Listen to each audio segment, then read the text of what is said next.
क्या E20 का इस्तेमाल बेखौफ होकर किया जा सकता है? ये समझ नहीं आ रहा है कि क्या वाकई में वाहन ख़राब हो रहे हैं। समस्याएं देखने को मिल रही है, लोग बता रहे हैं अपने अनुभव कि मेरी गाड़ी ख़राब हो गई, इंजन में ख़राब हो रहा है, माइलेज कम आ रहा है, ये सब समस्याएं आ रही हैं। ख़राब हो रहा है वो इसकी E20 के इस्तेमाल से ख़राब नहीं हो रहा है। यानी कि आप E20 इस्तेमाल करते हैं तो शुद्ध पेट्रोल की तुलना में इसका माइलेज जो है कम होगा 3 से 4% तक। इक्का दुक्का कुछ जगह वाहन ख़राब भी हुए हैं, इंजन खराब हुए हैं। इस बात के पूरे आसार हैं कि पश्चिमी एशिया युद्ध एक बार फिर से फुल फ्लेजेड शुरू हो जाए। देखिए, पश्चिमी एशिया के जंग अभी जो हुई 2 महीने चली जो उसमें, तो हम लोगों ने सबने पूरे देश ने दुनिया भर में देख लिया कि E20 पेट्रोल का इस्तेमाल कितना सुरक्षित है। क्या E20 पेट्रोल का इस्तेमाल करने से इंजन बैठ जाते हैं या उनकी कार्यक्षमता प्रभावित होती है? इस संबंध में काफ़ी हद तक शक शुबह और कन्फ्यूजन फैला हुआ है। आखिर क्या है ये पूरा मामला और क्या E20 का इस्तेमाल बेखौफ होकर किया जा सकता है? इस पर बातचीत के लिए हमारे साथ मौजूद है हमारे वरिष्ठ सहयोगी अजीत खरे। अजीत जी, बहुत ज़्यादा कन्फ्यूजन इस बात को लेकर है। ये समझ नहीं आ रहा है कि क्या वाकई में वाहन ख़राब हो रहे हैं या फिर एक पॉलिटिकल स्लगफेस्ट है जिसकी वजह से ये शिकायतें सामने आ रही है। आप बताइए कि इस संबंध में वैज्ञानिक तर्क क्या है? देखिए, ये विवाद काफ़ी समय चल रहा है। इधर सोशल मीडिया पे काफ़ी ये समस्याएं देखने को मिल रही है, लोग बता रहे हैं अपने अनुभव कि मेरी गाड़ी ख़राब हो गई, इंजन में ख़राब हो रहा है, माइलेज कम आ रहा है, ये सब समस्याएं आ रही हैं। तो इस पर तो विवाद तो है और पॉलिटिकल जो विपक्ष भी आरोप लगा रहा है, सरकार पे लगा रहा है, कहीं किसी की मिली भगत तो नहीं है, किसी कंपनी को फ़ायदा पहुंचाने का भी नहीं है। ये सब अपनी जगह पे है। लेकिन अभी जो पेट्रोलियम मंत्रालय ने जो आज ख़ासतौर से आज शुक्रवार को जो आज उन्हें एक बड़ा लंबा चौड़ा क्लेरिफिकेशन जारी किया है, उन्होंने तमाम जो तरह की आशंकाएँ हैं जो सोशल मीडिया पर चल रही हैं, लोग आरोप लगा रहे हैं, तो उनको उन्होंने बड़ी विस्तृत तरीके से जवाब दिया उसका और इन तमाम निष्कर्षों को खारिज किया। उनका ये कहना है कि कोई वाहन जो ख़राब हो रहा है वो इसकी E20 के इस्तेमाल से ख़राब नहीं हो रहा है। उनका ये कहना है ना कि इसका कोई माइलेज कम हो रहा है इससे और ना ही इसका जो इंजन कोई ख़राबी आ रही है। उनका कहना है कि हाँ, ये सरकार ने ये माना, मंत्रालय ने, कि हाँ ये सब माइलेज इससे कम होता है। यानी कि आप E20 इस्तेमाल करते हैं तो शुद्ध पेट्रोल की तुलना में इसका माइलेज जो है कम होगा 3 से 4% तक। ये तो बात स्वीकार है। लेकिन उसके अलावा जो उन्होंने बहुत फ़ायदे गिनाए हैं E20 के इस्तेमाल से, और जहाँ तक गाड़ियों के ख़राब होने की बात है उसको उन्होंने नकारा है। उनका कहना है कि जो मारुति सुजुकी गाड़ी है, जो कंपनी है और जो दूसरी कंपनी है, उन्होंने भी इन गाड़ियों पर वारंटी दे रहे हैं। उन सभी चीज़ों पहले से बताया गया और वो ये एथेनॉल का जो कार्यक्रम है उससे वो पहले से पूरे वाकिफ़ हैं, उनको सब चीज़ें पता है और उनके विश्वास में लेके कार्यक्रम शुरू किया गया था E20 वाला। तो इसलिए कोई इसमें दिक्कत की बात नहीं है, आगे ये जारी रहेगा। इसमें क्या अजीत जी, इंजन दर इंजन किसी कंपैटिबिलिटी वाला भी सवाल है कि सर्टेन गाड़ियों का जो इंजन है वो E20 के साथ एडजस्ट बेहतर कर पाता है जबकि कुछ गाड़ियों का इंजन नहीं कर पाता? क्या ऐसी कोई बात सामने आई? इनका मंत्रालय ने ये कहा कि हमने तमाम वैज्ञानिक परीक्षण कराया, टेस्टिंग लैब से कराया और जो वाहन निर्माता हैं उनसे भी बात किया, हमने पूरा कंसल्टिंग किया था उनसे जो है।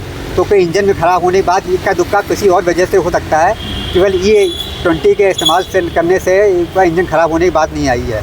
उनका ये भी कहना है भाई वारंटी तो सरकार तमाम वाहन कंपनियां देती ही हैं, तो उनको पता है कि हम वारंटी किस बात पे दे रहे हैं। अगर ऐसी कोई बात होती तो तमाम वारंटी है दावे, तो तमाम जो शिकायतें भी आती तो लोग लाखों दावे भी करते हैं कि हमारी गाड़ी ख़राब हो गई।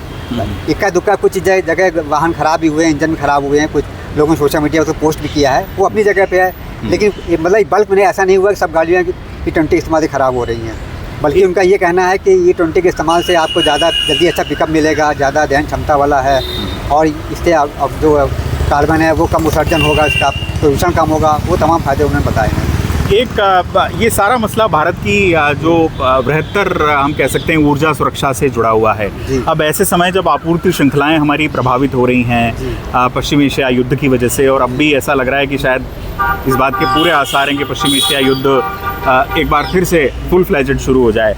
आपको क्या लगता है कि भारत की दीर्घकालिक ऊर्जा सुरक्षा की दृष्टि से ये जो कदम है वो कितना मूल्य स्थिरीकरण भारत के अंदर ला पाएगा, या ऐसा होगा कि कच्चे तेल की कीमतें अगर बेतहाशा बढ़ती हैं, दोगुनी हो जाती हैं, तो उसी रफ्तार से भारत को भी अपनी ईंधन की कीमत बढ़ानी होगी? देखिए, पश्चिमी एशिया के जंग अभी जो हुई 2 महीने चली जो उसमें, तो हम लोग सबने पूरे देश ने दुनिया भर में देख लिया कि किस तरह हम लोग जो है तेल का आयात करते, तो हम लोग शॉर्टेज हुई, तेल की भी हुई, LPG की भी हुई और चीज़ों की हुई जो हम लोग मंगाते थे कच्चे तेल की, और कितने ज़्यादा महंगे दामों मंगाया। तो जाहिर बात है भारत सरकार के या भारत खजाने पर प्रतिकूल असर पड़ा और विदेशी मुद्रा काफ़ी खर्च हुई। तो देर सवेर हम लोगों सभी लोगों को तो इसको पूरी दुनिया देख ही रही है कि इसका विकल्प क्या है।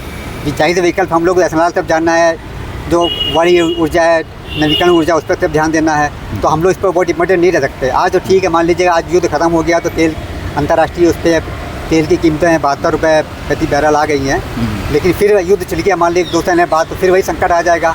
तो जाहिर बात है हम लोग लॉन्ग टर्म पॉलिसी लेनी है, और सरकार कोई भी सरकार रही हो, इससे पहले भी सरकार उसने भी तो शुरू से ये रहा 2001 से कि मामला शुरू हुआ कि हम लोग इथेनॉल मिश्रित पेट्रोल का इस्तेमाल करना शुरू करें। ये 2001 का प्रोजेक्ट पूरा है, यानी कि 2001 में शुरू किया, जब जो भी सरकार रही उस समय जी उनका शुरू किया पायलट प्रोजेक्ट था, वो धीमे धीमे आगे आगे बढ़ा।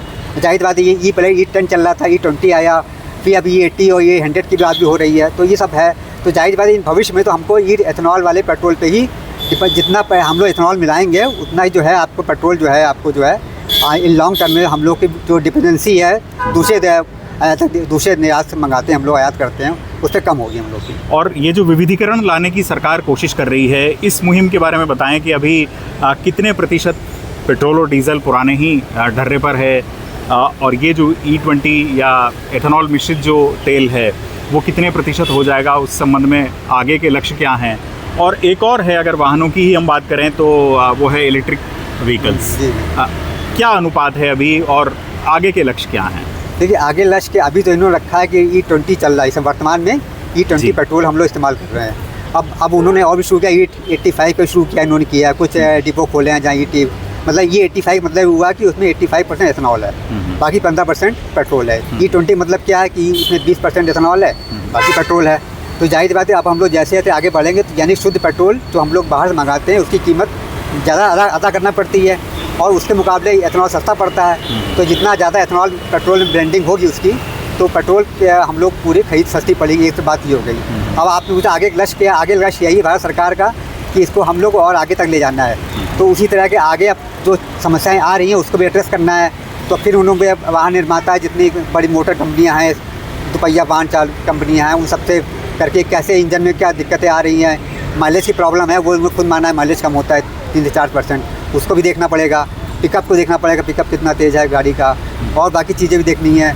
मतलब उसके अनुसार इंजन्स में मॉडिफिकेशन भी किए जाएंगे, वो किए जाएंगे, वो वाहन निर्माता कंपनी तय करेंगी क्या करना है, क्योंकि वो तो टेक्निकल एस्पेक्ट है, वो सरकार तो करेगी नहीं, लेकिन उनको वाहन को जिस वाहन कंपनी को अपना वाहन बेचना है और एथेनॉल वाला चलाना है, तो जाहिर बात है वो उसके हिसाब से मॉडिफिकेशन करेगी। और जो आप दूसरा सवाल पूछे थे कि इलेक्ट्रिक वाहनों वाला, तो इसी पश्चिम एशिया की बात देखिए कि भारत में जो है EV की संख्या बहुत बढ़ गई, खरीदों की रिकॉर्ड बिक्री हुई है। अभी भी ई बिक्री की, हालांकि गाड़ी को अभी महंगी आती है, चाहे दुपहिया वाहन हो, चाहे तिपहिया हो, चाहे 4 पहिया वाहन कार हो, तो वह हो, लेकिन उसके रेट धीमे धीमे कमी होंगे, तो सरकार उसको सब्सिडी भी देती है। तो जाहिर बात है कि अब लोग उसके लिए प्रेरित हो रहे हैं आगे बढ़ने के लिए। हालांकि उनकी अभी अलग समस्याएँ हैं कि उनकी बैटरी का समस्या है, बैटरी स्वैपिंग नहीं हो पाती है, ये बैटरी खत्म हो जाती है, उनका पिकअप नहीं बढ़ता, ये ऊपर चढ़ाई नहीं चढ़ पाती, तो वो सब धीमे धीमे दूर हो रहा है। लेकिन आने वाले भविष्य तो EV वाहन का है, या फिर एथेनॉल मिश्रित पेट्रोल भी चलेंगे, हम लोग वाहन चलेंगे। तो जाहिर बात है अब वो वाला ज़माना कम ही होता जाएगा कि आप शुद्ध पेट्रोल की इस्तेमाल कर रहे हैं, और जाहिर बात है कि वो, और दूसरी बात ये कि आप देखिए प्रदूषण कम होने में तो इसका ज़्यादा एथेनॉल वाला एक चीज़ और जहन में आती है, और आम आदमी के भी ज़रूर आती है अजीत जी, की जब E85 की आप बात कर रहे हैं और एथेनॉल अगर इतना सस्ता पड़ता है, तो फिर उस E85 मिश्रित जब आने लगेगा और वो व्यापक रूप से आने लगेगा, तब तो फिर रेट्स वगैरह बिल्कुल डाउन हो जानी चाहिए। वो रेट्स उसी अनुपात में डाउन क्यों नहीं होती हैं आम आदमी के लिए? देखिए रेट उसी अनुपात में डाउन होने का वजह दूसरी है। आप इसको इस तरह समझिए कि अभी मान लीजिए E20 पेट्रोल है, तो अभी आप सवाल पूछेंगे कि E20 का पेट्रोल सस्ता क्यों नहीं हो रहा, तो जाहिर बात है कि कोई भी जो हम लोग एथेनॉल खरीदते हैं, तो वो जो किसानों के मक्के से या गन्ने से एथेनॉल बनता है, वो इस समय 71 रुपये 86 पैसे प्रति लीटर पड़ता है एथेनॉल, जो मक्के से बन के खरीदा जाता है। तो वो तो कीमत 71 रुपये तो उसकी हो गई 1 लीटर एथेनॉल की, और उसमें फिर जो डिपो चार्जेस है, दूसरे भंडारण की क्षमता का चार्जेस है, GST है, वो अलग है। तो जाहिर बात है उतना रेट हम लोग किसानों को देना ही पड़ेगा। तो वो आप ऐसे समझिए कि अगर मान लीजिए अंतर्राष्ट्रीय बाज़ार में कच्चे तेल की कीमत ज़्यादा आसमान छुएगी, तब आपको समझ में आएगा कि E20 पेट्रोल कितना सस्ता पड़ रहा है। और आगे इस समय 70-72 चल रहा है, तो इसमें कच्चे तेल की कीमतें कम हैं। तो जाहिर बात है कि ये E20 पेट्रोल आपको लगता होगा कि अब सस्ता क्यों नहीं दे रही है, किस वजह, तो आप ही समझिए कि अंतर्राष्ट्रीय तेल की कीमतों पे हम लोग की इंपॉर्टेंस पता चलेगी E20 एथेनॉल की। तो आप उसको इस तरह समझिए। चलिए, बहुत शुक्रिया इस पूरी जानकारी के लिए अजीत जी। बात बिल्कुल साफ है कि एथेनॉल मिश्रित पेट्रोल, सरकार का ये कहना है कि पूरे तौर पर सुरक्षित है, उसका इस्तेमाल किया जा सकता है। इस वीडियो में फिलहाल मेरे साथ इतना ही। बहुत बहुत धन्यवाद अजीत जी आपका। अमर उजाला पर लगातार बने रहें ऐसे ही दिलचस्प और ज्ञानवर्धक वीडियोस के लिए। इस वीडियो को लाइक करना ना भूलें, हमारे चैनल को सब्सक्राइब करना भी ना भूलें। नमस्कार। अगर आप ये वीडियो YouTube पर देख रहे हैं तो हमारे चैनल को सब्सक्राइब कर बेल आइकन दबाएं और Facebook पर देख रहे हैं तो हमारे पेज को लाइक करें।